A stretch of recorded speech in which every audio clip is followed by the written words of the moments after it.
Rikthehemi në studio, jemi në pjesën e tretë, në hapësirën e ekspertit. Do të presim pak minuta sa ekspertit bëhet gati, duke pritur telefonata në studio, e më pas do të marrim telefonata për pyetje që mund të keni për avokatin, orientim juridik që mund të kërkoni prej tij, por fillimisht marrim disa telefonata që nuk kanë lidhje me avokatin, numrin e telefonit e keni të hapur, presim telefonatat në studio.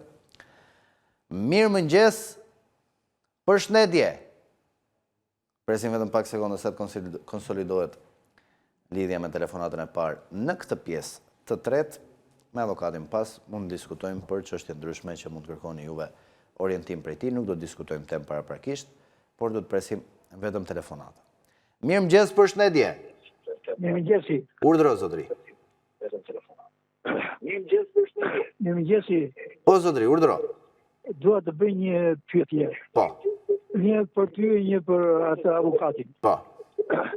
Tani për pensionin që sa ai 18.000 lekë, do shtohet muaj për muaj apo një muaj ta marrim? Është 18.000 lekë për 12 muaj të vitit. Në rast se ke përfituar, e përfitove në janar. Po. Do e marrësh për 12 muaj. Për 12 muaj 18.000 lekë, Po. Faleminderit. Po, Tani kam një pyetje për avokatin. Po. Pyesim? Bëje pyetjen se ja bëj unë. Avokatit ka marrë një shtëpi në 2.100. E bleva shtëpinë në filani, në rregull, vajta në futa në hipotekë, por kas nuk më dhanë lejen e atë, çfarë thon, certifikatës. Certifikat pronësie. Po, edhe tani doa ta fush brenda, tani do të mora ato më the që në të njëshit ato certifikatat në the të tëra ato me qenë. Edhe i fush tani del banesa në një vend tjetër. Okej. Tani i them avokatit çfarë mund të bëj, si mund ta zgjidhim, si... Në rregull. E pyes unë, dëgjoj pas pak përgjigjen. Okej? Po, faleminderit. Faleminderit juve për telefonatën. Presim një tjetër telefonat në studio. Mirëmëngjes, përshëndetje. Urdhëro, zotëri ose zonjë, jeni drejt për drejt. Përshëndetje. Përshëndetje, zotëri. Desha një dy për avokatin, një dy pyetje. Po. Ja t'i shkruajmë. Ka një dy probleme me pronësin. Po. E para e shkam mbyllu dokumentat për certifikat pronësie për tokë dhe shtëpinë. Po. Kam sot e 3 vjet, që vi vërdall dhe nuk del certifikata. Qa dokumenta shke mbyllur? E ke ndërtuar vetë, e ke me legalizim, e ke me leje? Harta me gjithë, kam paguar gati 1 milion lekë. Okej. Pronën e ke bërë me legalizim, si e ke bërë? Po, e kam marrë me ligj 7501 tokën, i kam dhe certifikatat, i kam mbyllur, dhe më kthej një përgjigje që në 91 unë kam qenë në Lullabu, kam qenë ndarë, kam tapinë, ai e ka tapinë me vete, unë e kam me vete. Okej, ti e ke pasur më të pënë e pronës? Po, më thonë, ka ardhur një përgjigje, që unë jam pajisur me 2 herë tokës, edhe si krye familjar, edhe si antar. Unë 1 herë tokë kam marrë. Okej, dhe ty nuk të njihet njëra prej tokave, apo nuk të njihet kjo fare? Nuk del certifikata, se thot këshuaj që ke marrë 2 herë tokë, thot. Edhe vëllajt këshu i thot. Ne na 1 herë tokë kemi marrë, krye familjar unë jam unë, edhe antar edhe krye familjar. Okej. Dhe 1 herë tokë kam marrë, s'kam marrë 2 herë. Dhe nuk e regjistron do të fare këto? Fare, kam 3 vjetë, po le vend, në ashtu njëri, pagoj le kote dhe... Në rregull. Po të vijë në Këshilli Ministra, thot a është ndaluar, diqja unë se që thonë këta në Albania. Mirë, zotëri, në rregull, do ja bëj unë pyetjen avokatit. Faleminderit. Faleminderit dhe juve për telefonatën. Presim një tjetër telefonat në studio.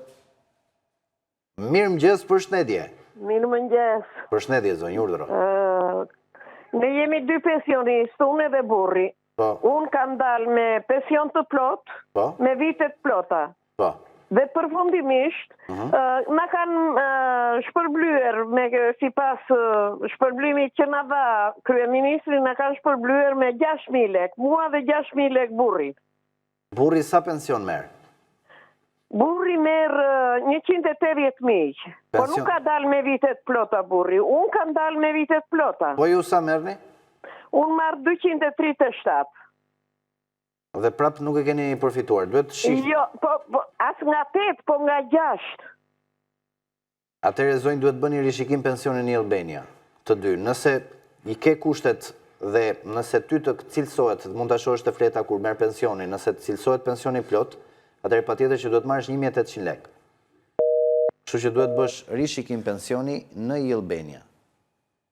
Dhe më pas në muajt e ardhshëm të marrësh bonusin e plot siç takon. Faleminderit për telefonatën, jemi në studio tani me avokatin Alban Duraj. Avokat, përshëndetje, faleminderit për kohën tuaj. Mirëmëngjes, faleminderit, mirë se u gjeta. Tani kemi disa pyetje paraprakisht për juve avokat, nga qytetarët që telefonuan më herët, pasi paralajmërova që do jeni në studio. Qytetari i parë thotë që në 2001 ka bler një banesë dhe këtë banesë ka shkuar për të bërë procedurat për të marrë certifikatën e pronësisë dhe i del që banesa është në vend tjetër, nuk i del harta në vendin ku e ka banesën realisht. Çfarë duhet bëjë në këtë rast?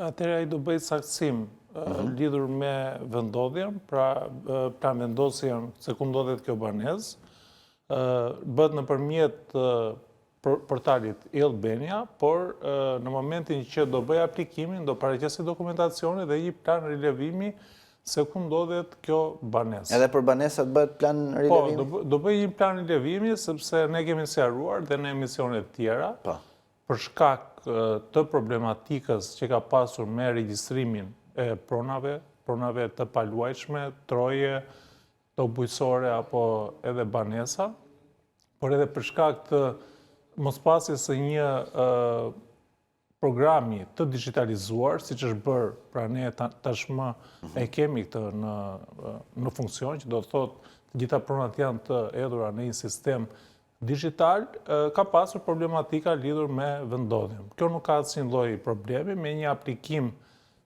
nëpërmjet portalit e-Albania bëhet, por ne po flasim teorikisht, sepse zotëria dhe si shumë të tjerë, ne dim se çka kartvari heqin për të bërë një saktësim apo një veprim krejt të thjeshtë dhe normal, saqë detyrojnë që të shkojnë në proces gjyqësor. Por ne po themi që kjo është diçka e mundur, sepse ai ka origjinën e provës, mënyrën se si e ka fituar, pra e ka bler me një kontratë shqiptërje, nuk ka dikush tjetër që të interesohet, kështu që i plotson të gjitha kriteret. Në rregull. Faleminderit avokat për përgjigjen. Domethënë s'ka nevojë të hapi proces gjyqësor të paktën në këtë moment. Duhet të zauruar kjo rrugë administrative, nëse e shikon që nuk merr përgjigje apo le të themi merr përgjigje për ta srolluar qytetarin, siç ndodh rëndom, atëherë gjykata është mjeti i fundit që qytetarët duhet të shfrytëzojnë për të vendosur të drejtat e tyre në vend. Në rregull. Dhe një pyetje tjetër. Zotëria tani në këtë rast kishte marrë tokë me 7501 dhe thotë vetë për të regjistruar MTP-n, kam 3 vite thotë që nuk më regjistrojnë. Fillimisht më nxorën argumentin që ti ke marrë 2 herë tokë, pavarësisht se unë kam marrë vetëm 1 herë thotë, sepse kam qenë i ndar nga vllai dhe nuk kam përfituar edhe 1 herë te vllai dhe 1 herë tokë më vete, siç i thon, dhe nuk regjistron dot tokën prej 3 vitesh. Argumenti i dytë që i thon është që duhet dalë VKM-ja. Nuk ka fare lidhje me VKM. Gjitha ato toka për cilat kanë qenë në përdorim, ka dalë ligji që këto toka duhet kalojnë në pronësi të atyre që e kanë pasur në përdorim dhe për të cilët është bërë ndarja, pra ndarja e vitit 1991, kur bërë edhe ligji i parë për tokën, po ky ligj ka pësuar ndryshimet të erëpashershme.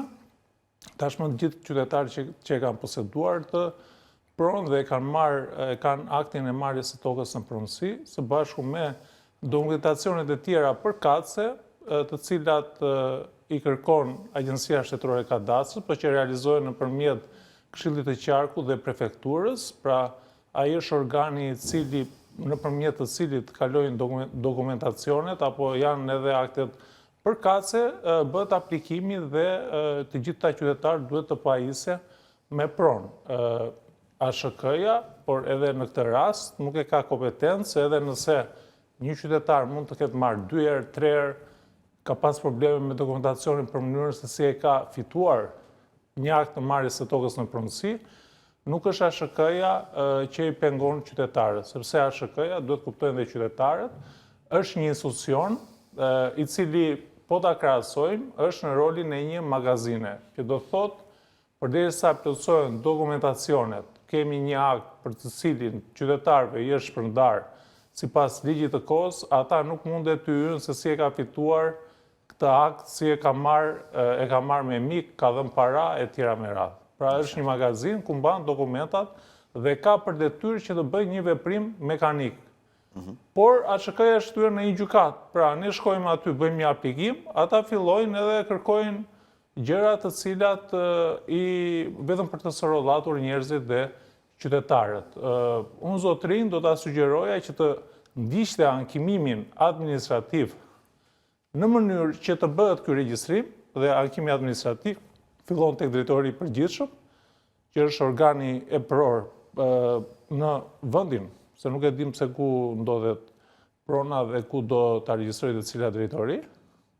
Dhe pastaj duke filluar edhe tek Këshilli i Ministrave, i cili është organi në të cilin varet, pra kemi një AÇK-ja është në marrësi direkt të kryeministrit.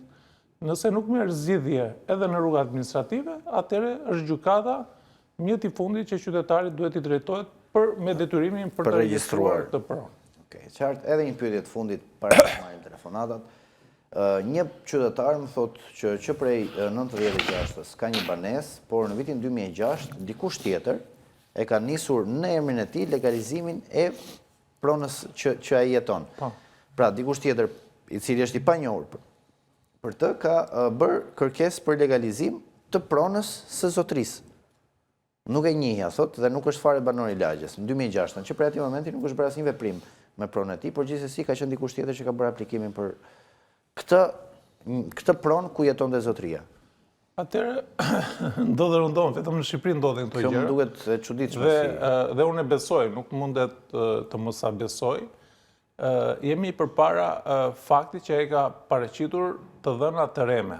Dhe kjo është një vepër penale, pra ka dy mundësi për ta ndjekur ky qytetar. Mundësia e parë dhe më e thjeshtë është të drejtohet me një kallëzim penal prokurorisë, ku në këtë kallëzim penal fusi personin që ka bërë aplikimin, por edhe zyrtarët, sepse në momentin që bëhet një aplikim, bëhet dhe një verifikim në terren nga inspektorët e Isha Luiznit apo sot AÇK-s, sepse është në varësi të Agjencisë Shtetërore të Kadastrës, drejtoria që merret me legalizimin e pronave të paluajtshme, pronave informale.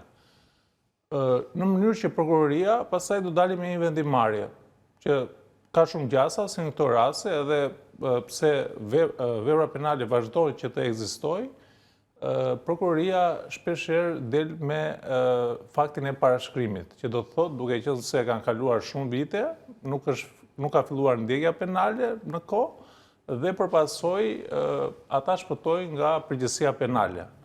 Por zotrisë nuk i intereson. E rëndësishme është që të konstatoj që është bërë me të dhëna të reme, të cilat nuk janë të vërteta, dhe me njërë organi administrativ është i detyruar që ta revokoj aktin e legalizimit, nëse ka marrë. Nëse se ka marrë, atëherë do ta skualifikoj, do marrë një vendimarrje për ta skualifikuar si një objekt i cili është deklaruar me të dhëna të pasakta. Kjo është ajo që përfiton zotria, apo pasaj do merret vetë me rivendosje në afat dhe shumë procedura, pra nuk e di se çfarë ka bërë lidhur me këtë pronë, po normalisht i bie që ai ta ketë të pa legalizuar apo nuk e ka aplikuar fare. Megjithatë, Agjencia Shtetërore e Kadastrës në periudha të caktuara, qytetarët i lejon, pra ka fate për cilat ata e hapin procesin e legalizimit dhe zotëria mund të drejtohet me një kërkesë fillestare për të bërë aplikimin në mënyrë që të jetë në procesin e legalizimit të banesës së tij. E qartë. Mirë, shumë faleminderit për shpjegimet, avokat. Presim tani telefonatën në studio, duke qenë se jetë zauruan pyetjet që morëm më herë. Mirëmëngjes, përshëndetje. Presim vetëm pak sekonda. Ka rënë linja me... Okej, ka rënë linja. Presim dikë tjetër. Mirëmëngjes, përshëndetje. Jeni drejt për drejt. Alo. Urdhëro, zotri. Po. Me avokat me kështë punë. Komësarë që unë bo shpinë e rjetë, nëse kom shpinë e rjetë, më kanë nërru emën, shqyqyrës do të jonë të emën e në babën. Kurse gjithë parona, u i kom emën drejt emën ti, edhe kishe kohë, kom shumë vita, që kjo kohë në bashkimi, kom shumë kohë, nuk në dojë emrin, se kërkojshën para hipotej ka. Po. Edhe nuk bëmë, qërum, më nërun emrin. Edhe në në shpio, bëmë që fish këtë një fjallë shumë e lirë, edhe më nërun emrin, të shi thonë, jo thonë, në e 1 milion leki qapën që të kanë në shpisë. Po kush të thotë kështu? Unë nuk i japë 1 milion lekë. Tu ka pasarrit puna, unë jem 70 vjetë, unë s'ko që 5 për jetë bëmë. Të shi, unë ka pasarrit puna me e po që më në kala, se s'ka rrugë tjetër më ndalje. Po kush të thotë kështu që më jep lekë? Nuk ka rrugë tjetër ndalje më. Të shi, jetë pra unë, po i ko me e më në drejtë. Dhe të me e më në u hikë me e, u rrugë. Në shi thonë, du në dhe, i pasajka dhe në bëmë, me sekserë, janë me sekserë një hepër jo themi, janë me... Po legët tani për çfarë ti duan, pra për çfarë ti kërkojnë legët? Ka për që të katë në pra, mo, sekseri, që bëjë i pasajkën. Do të më japësh një numër telefoni paraprakisht, para se të thotë... Ky numër telefoni që të marrë dhe është. Po të më japësh kështu, se e kemi pak vështirë për të nxjerrë ashtu. Ajo shpi ka 80 vjetë, jo, po. Të kuptova pra. Po, bide të thëme njërë që asë për qesh, asë të të jenë dhejë, se ju këtë ta kemi qikë ta mungesë, të më shumë dy e juve, nuk më bo. Fa, ja, luajme njërë, njëmë të më, një zemë që të më për shkurt, për kustë vëndam. Po, ka për dhe parë jërërish për gjenë se vide, shkon gjenë se vide, thosë nuk me jërë mu. Po, ka dhe me hikë se ta shkallanë për gjenë se vide menqë. Mirë, nëse nuk do të më japësh numrin, dëgjoj avokatin, dëgjoj përgjigjen e avokatit. Të që vetëm e po që ka lartë, s'ka nuk tjetë, hajde o pasë. Do japësh një sugjerim? Jo, sugjerimi im për zotërinë dhe për gjithë qytetarët është mos japin asnjë lek. Pra, kur vjen puna që një në punës, zyrtar i administratës publike, zyrtar shtetëror, punojnë si gjykatës, gjyqtar, prokuror, ju zvarisin në mënyrë të tillë që të paguani, qytetarët nuk duhet të paguan dhe nuk duhet që të konformohen, sepse qytetarët konformohen në mënyrë që ata të zgjidhin problemin. Dhe shpeshherë na ndodh që ata nuk marrin avokat, nuk kontaktojnë një avokat, sepse thonë më mirë t'jap 5 lekë edhe pasaj të mbaroj punë. Nëse ne do të vazhdojmë me mekanizma të tilla, atëherë i bie që qytetarët pasaj mos të kërkojnë, mos ankohen për problemet të cilat nuk zgjidhen nga administrata, nuk zgjidhen nga institucionet, dhe të vazhdojnë me atë rrugë që ka nisur. Sepse shikoj shpeshherë qytetarët të cilët avokatin e konsiderojnë si diçka kot. Pra një profesion që vetëm thjesht bën letra, sikur të jetë një sekretar, sepse çështjet ata i zgjidhin vetë me këto forma duke dhënë para lart e poshtë. Pra, nëse qytetarët bën gjithë bashkë, pra kërkojnë të drejtat e tyre dhe e shikojnë atë zyrtar, jo si një njeri i cili ka në dorë jetën apo frymarrjen, dritën e diellit, oksigjenin, ky vend do të eci dhe nuk do të ketë probleme të tilla të cilat ne kemi këto 35 vite apo këto vite që unë kam dalë në punë dhe i shikoj këto problematika. Pra duhet ketë një lloj blokade, një le të themi qëndrim i qytetarëve për ta kërkuar të drejtën tek zyrtari apo të nënpunësi, sepse ata janë të paguar për këtë punë, e kanë zgjedhur atë profesion, pavarësisht se shumë ankohen, jo nuk kanë paga të larta e tjera me radhë, paga normalisht, unë jam që paga të rritet dhe zyrtarët patjetër kanë paga të jenë të mirë paguar, gjyqtarët të jenë të mirë paguar, prokurorët të jenë të mirë paguar, por nga ana tjetër ka bërë një marrëveshje apo një kompromis që të jenë aty.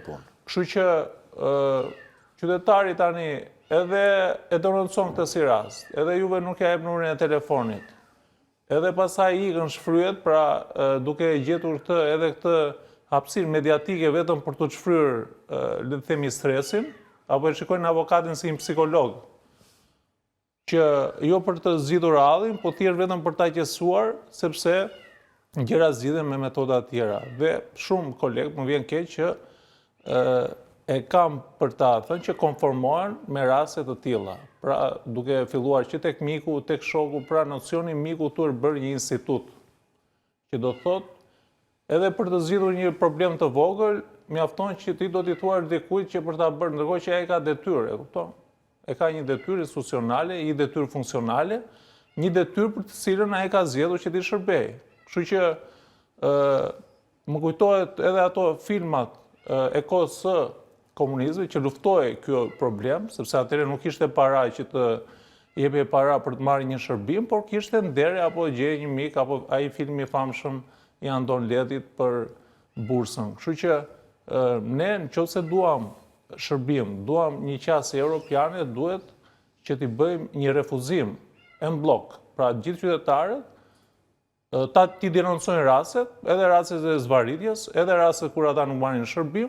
Shqyqyr ne kemi media, kemi institucione, kemi një prokurori të posaçme që merret me luftën kundër korrupsionit, në mënyrë që ta shporim një herë përgjithmonë këtë gangren psikozë që e shikoj edhe tek moshat e reja. Pra nuk është moshat e vjetra që të cilat janë mësuar ka qenë në një sistem të mëparshëm dhe kanë ardhur në tranzicion, po kjo kur e shikoj te 18-19 vjeçar, kjo është një problem që ne na shqetëson dhe na mban peng të zhvillimit, qoftë ekonomik, por edhe një zhvillim institucional. Qartë, shumë faleminderit për shpjegimet avokat. Presim me një tjetër telefonat, 2 minuta kohë kemi. Mirëmëngjes, përshëndetje. Përshëndetje. Përshëndetje, zotni. Urdhëro, zotri. Kam bërë legalizimin e shtëpisë në bazë të ligjin më kanë dhënë 1 të tretën, nga 80-240. Si nga 80? Si mund ta përfitoj këtë pjesën tjetër? Kanë vetëm 1 të tretën e pronës në procesin e legalizimit. Zotri, ju ka dhënë 1 të tretën të godinës, apo 1 të tretën të oborit? 1 të tretën e trollit, 80 troll, 80. E kuptova. Atëherë, përsa e përket kësaj, ligji i legalizimit nuk jep dot më shumë se 500 metër katror truall. Pra, nëse ju e keni truallin më shumë se 500 metër katror, kjo është sipërfaqja që jep sipas ligjit të legalizimit. Nuk mund të kaloj më shumë se 3 fishi i sipërfaqes së bazës, por jo më shumë se 500 metër. Jo. Ti jo.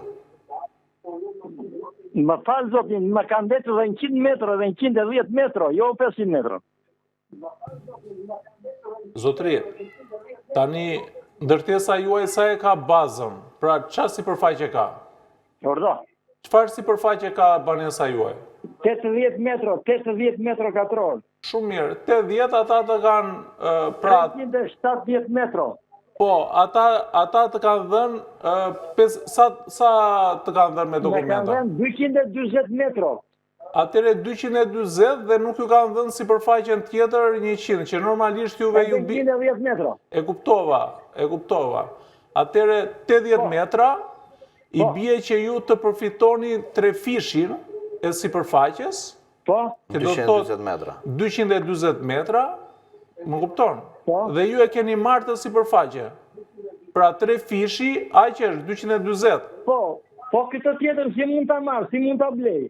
Atë ju duhet të bëni një aplikim që të shikoni gjendjen juridike, që do të thotë ajo është një pronë me pronar privat apo shtet, kush e ka atë? Shtetëror, se pjesën... Atëherë... Vllai tjetër e ka marrë pronën. Urdhro? Vllai tjetër e ka marrë pronën, kështu që i bie tjetër shtetëror. E ka marrë pronën, po janë të bashkangjitura të ndara në mes. Si e keni në mes të dy pronave këtë ripin? Po, të 2 pronat, vllai tjetër e ka marrë, kurse unë se marrë do të kam 110 metra për të marrë.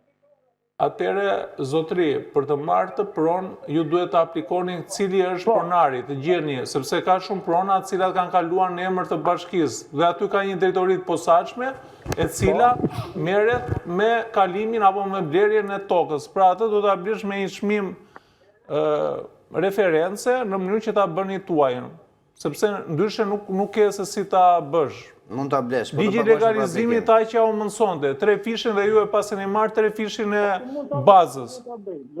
Urdhro? Ku mund ta bëj, thot?